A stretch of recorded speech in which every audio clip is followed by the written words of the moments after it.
Avant de démarrer, n'oubliez jamais, trop d'infos tue l'info, mais trop de conneries n'a jamais tué un con. Tout de suite, les titres. Oh merde! La magie des JO, c'est vraiment fini. Attention au choc. Le président de la République, qui n'a aucun souvenir d'une quelconque élection, a tout de même nommé un nouveau Premier ministre, un certain Michel Barnier.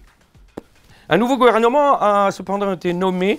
Ne retenez pas les noms, ça ne sert à rien, ils ne sont que de passage. À noter que ce gouvernement, tant critiqué, est le plus à gauche depuis Laval en 40. Gouvernement qui compterait dans ses rangs, je cite, un certain Bruno Retailleau, voilà, issu d'un groupuscule de droite, un cas. Alors passe encore. Qu'il soit le fils naturel de Philippe de Villiers, contre le mariage homosexuel, ce qui n'empêche pas de se faire enculer par le RN, contre l'IVG dans la Constitution, pour le droit du sol, la remise en cause de l'état de droit, mais qu'il triche à Interville, c'est intolérable. Depuis 2017, nous pensions être dirigés par le Mozart de la finance. Il s'agissait en fait de Didier Barbelivien. La France est dans le rouge. Il va falloir trouver dardard 60 milliards d'euros, 40 milliards d'économies de dépenses publiques et 20 milliards en impôts. Ah non, pardon. Pas en impôts. Le plat de résistance maintenant, le Proche-Orient.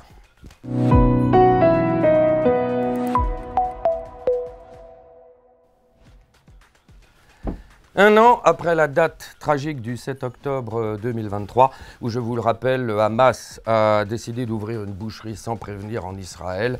Aussitôt, le Premier ministre israélien en sursis a décidé à son tour d'ouvrir une boucherie dans la bande de Gaza, mais rien de halal ou de kasher. Comme quoi la religion n'aide pas à la sagesse, comme disait l'abbé Pierre. Donald Trump, le miraculé, va-t-il être réélu? En effet, souvenez-vous, le 14 juillet dernier, le candidat qui tente d'échapper à 91 chefs d'accusation qu'il a au cul, les nôtres à côté vraiment sont des amateurs, a été victime d'une tentative d'assassinat lors d'un meeting. Souvenez-vous les images qui ont fait le tour du monde.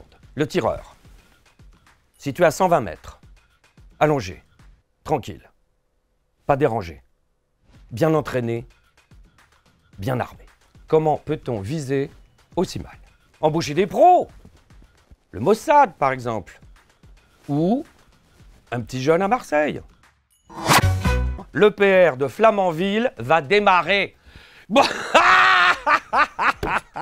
Un des fleurons de notre industrie va enfin démarrer, là, incessamment. Enfin, il aurait dû démarrer le 3 septembre, et la personne chargée d'appuyer sur le bouton, pas celle d'origine, qui a séché sur place, il y a eu un petit problème. Mazan, maintenant. Excusez-moi. C'est un procès hors norme, celui de la masculinité qui s'est ouvert à Mazan. La France a attaqué une psychanalyse. En attendant, toutes nos pensées vont évidemment à la victime et également aux habitants de Mazan, ville dont la réputation est entachée à jamais. Quand on dira plus tard, dans 3 mois, 1 an, tiens, je suis allé à Mazan. Mazan. Oui, la ville où on t'encule quand tu dors. Après que le cinéma ait fait son MeToo, l'hôpital a fait son MeToo, MeToo dans les partis politiques, MeToo dans les médias, il y a eu également un MeToo chez les chauffeurs VTC, voilà, MeToo à la plage, MeToo au sport d'hiver, MeToo fait du vélo, MeToo chez Emmaüs. Alors, y a-t-il eu méprise? Avons-nous tous pensé entre je voudrais un toit et je voudrais un doigt? Un témoignage nous a ici plus particulièrement touché, celui de la jeune femme mineure au moment des faits, à laquelle on a demandé pourquoi elle n'avait rien dit à l'époque, et qui a répondu, je la cite, « C'était Dieu. » Et comment vous faites quand c'est Dieu qui vous fait ça? On se met à genoux. Merci de nous avoir suivis. N'oubliez pas que la vérité est une erreur de communication. Rendez-vous pour un autre journal. D'ici là, portez-vous bien et niquez comme des bêtes.